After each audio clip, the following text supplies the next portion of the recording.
السلام عليكم ورحمة الله تعالى وبركاته. أعزائي متتابعي قناة مع سارة نتمنى أنكم تكونوا بألف خير وصحة وعافية.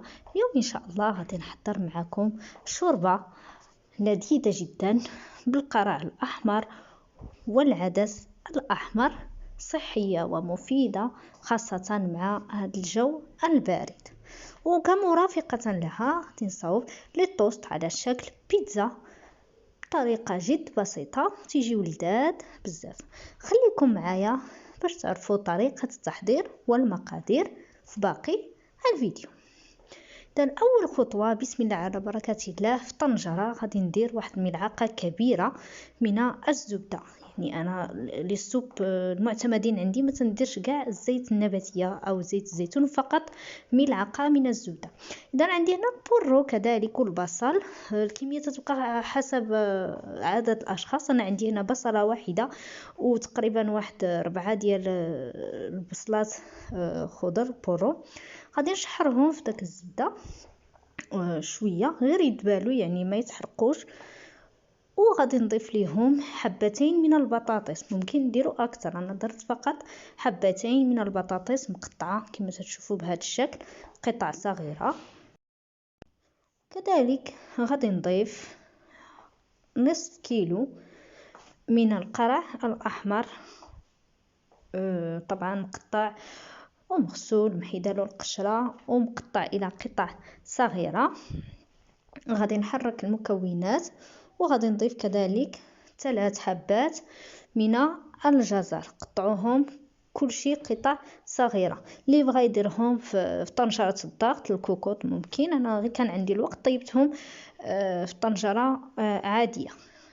انا غادي نضيف الجزر ديالي وغادي نخلي المكونات يتشحروا غير شويه. وغادي نضيف كذلك كأس ونصف من العدس الأحمر متوفر وبثمن مناسب.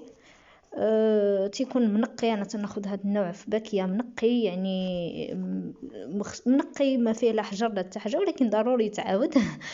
صافي غادي نخلط المكونات كيف ما قلت كأس ونصف من العدس. وغادي نضيف الان التوابل والاعشاب كالعاده. انا جميع لي سوب اللي تندير تنستعمل فيهم الحبق، تعطيهم مذاق رائع جدا. الحبق المجفف تقريبا واحد الملعقه، كذلك قليل من القزبور والمعدنوس والكرافس، من الاحسن يكون طريين. انا ما توفرش عندي قزبور ومعدنوس طريين، درت فقط اللي كانوا عندي في مجمد، وضفت كذلك الكرافس كانوا عندي طريين وضفتهم، تعطيو مذاق رائع. بالنسبه للملح ما غاديش نديرو كالعاده، تيكون عندي مرق الدجاج او مرق اللحم.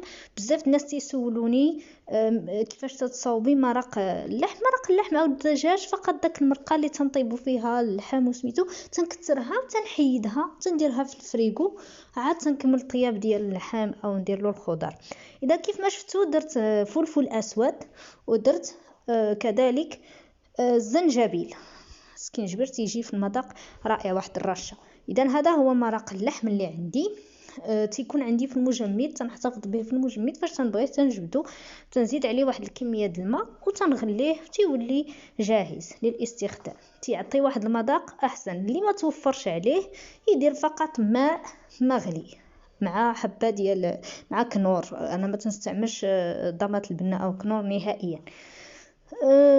وصافي غادي نخلي الخضر ديالي يطيبوا على مهل، راه بسرعه تيطيب البطاطا والجزر والقرعه الحمراء تيطيبوا دغيا. صافي هنا هذا هو الشكل ديالهم من بعد ما طابوا. نقلبوهم واش طايبين. صافي نلقاو الجزر طاب، يعني صافي بطاطس والقرعه كلشي طاب، ونطحنوهم الطريقه العاديه. الا كنتو طحنوهم في الخلاط الكهربائي خليوه حتى يبردوا شويه عاد طحنوهم. اللي بغى يزيد ليهم الكريمه او يزيد ليهم الحليب او يزيد ليهم الفرماج كالعاده كما تندير يزيدوا. انا هنا اكتفيت فقط ما زدت ليهم حتى حاجه، يعني خليتها هكاك. الان غادي نطحنها ونخلي هذا هو الشكل القوام ديالها، نخليها على جنب يعني حتى نبغيو ناخذوها. ونشعل عليها النار غير شويه دون غليان. ديما لي سوب فاش طحنوا من الاحسن ما يتغلاوش.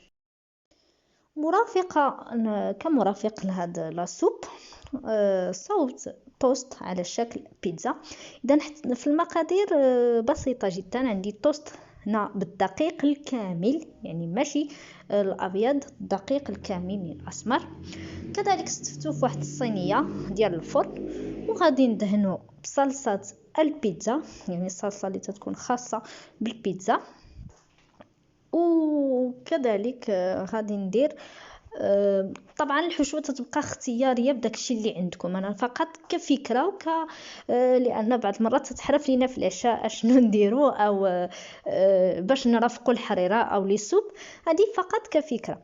اذا دهنت الطوست ديالي، درت هنا كان عندي متوفر فقط طون هو اللي درت، يعني السمك المعلب او التونه المعلبه هو اللي درت.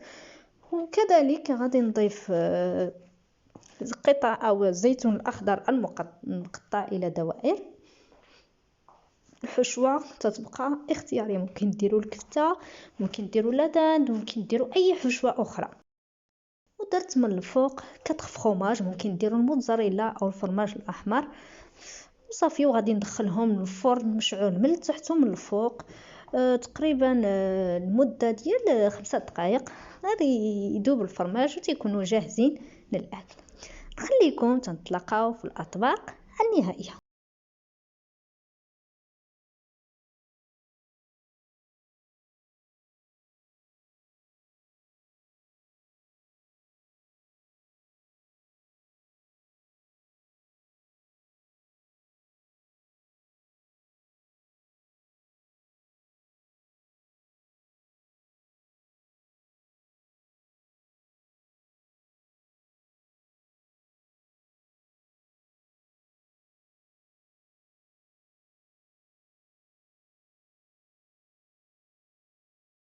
هذا هو الشكل النهائي